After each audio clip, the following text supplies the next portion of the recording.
Hello बच्चों, ज्ञानदीप में आपका स्वागत है।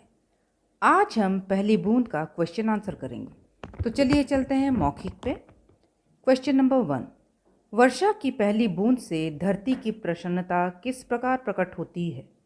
आंसर, वर्षा की पहली बूंद से धरती जो कितने दिनों से प्यासी थी तृप्त हो जाती है।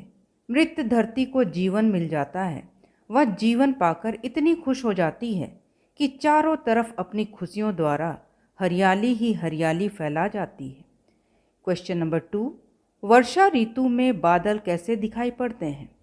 आंसर, वर्षा ऋतु में बादल ऐसे दिखाई पड़ते हैं मानो समुद्र बिजलियों के पंख लगाकर आसमान में उड़ रहे हों। क्वेश्चन नंबर 3, आकाश और बादल को किसके समान बताया गया है? आंसर, आकाश को नीली आंखों के समान और बादल को काली पुतली के समान कहा गया है। क्वेश्चन नंबर 4, कौन पुनः शस्य श्यामला होने को ललचाई है? आंसर, बूढ़ी धरती सस्य श्यामला होने को ललचाई है।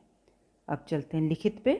क्वेश्चन नंबर 1, पावस ऋतु में निम्नलिखित में क्या क्या परिवर्तन होते हैं?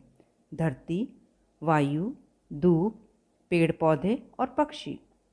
आंसर, पावस यानी वर्षा ऋतु में धरती हरी भरी और खिल जाती है। हरियाली के होने से वायु भी खुशी से झूमने लगता है। वायु के छूते ही कलियां खिलने लगती है और चारों तरफ सुगंध फैल जाता है। वर्षा के होते ही जो धरती सूखी थी, प्यासी थी, वह तृप्त हो रही है और धरती से दूब घास प्रसन्नतापूर्वक बाहर आ जाती है। चारों तरफ कलियां कालीन सब बिछ जाता है। प्रकृति खिल जाती है। पेड़ पौधे जो पत्र विहीन थे उसमें पत्ते आ जाते हैं। चारों तरफ हरियाली ही हरियाली होती है। पक्षी भी हरियाली देख चहक रहे हैं। उसकी भी राहत और शांति मिल गई है। इन सबको पाकर प्रकृति ने श्रृंगार कर लिया है। अब प्रकृति सुंदर लग रही है। क्वेश्चन नंबर 2, धरती को बूढ़ी कहने का क्या तात्पर्य है? धरती को बूढ़ी कहने का तात्पर्य यह है कि जिस प्रकार इंसान बूढ़ा होने पर कमज़ोर और सूख जाता है, ठीक उसी प्रकार धरती भी बिना वर्षा के बूढ़ी हो गई है, सूख गई है। क्वेश्चन नंबर 3, दिए गए अर्थ से संबंधित कविता की पंक्तियाँ लिखिए। सूखी धरती पर वर्षा की एक बूंद अमृत के समान आकर गिरी। आंसर, धरती के सूखे अधरों पर गिरी बूंद अमृत सी आकर। क्वेश्चन नंबर 2, नीले नयनों रूपी आकाश में काले बादल काली पुतलियों के समान प्रतीत हो रहे हैं। आंसर, नीले नयनों सा या अंबर, काली पुतली से या जलधर। अब हम चलते हैं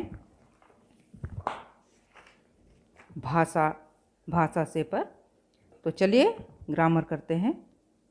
पर्यायवाची शब्द: धरती, भू धरा धरणी, सागर जलधि सिंधु समुद्र, वर्षा बारिश बरसात, आकाश गगन नभ अंबर, बादल मेघ घन जलद, नयन चक्षु और नेत्र। यहाँ पर वाक्य शुद्ध करने हैं। अमृत अमृत, पृथ्वी पृथ्वी, ऋतु ऋतु, ऋचा ऋचा, हृदय हृदय, कृषक कृषक। तो बच्चों, ये आपका पहली बूंद का क्वेश्चन आंसर और ग्रामर पोर्शन समाप्त होता है। नेक्स्ट वीडियो में हम फिर से मिलेंगे स्नेहभागी पाती के साथ।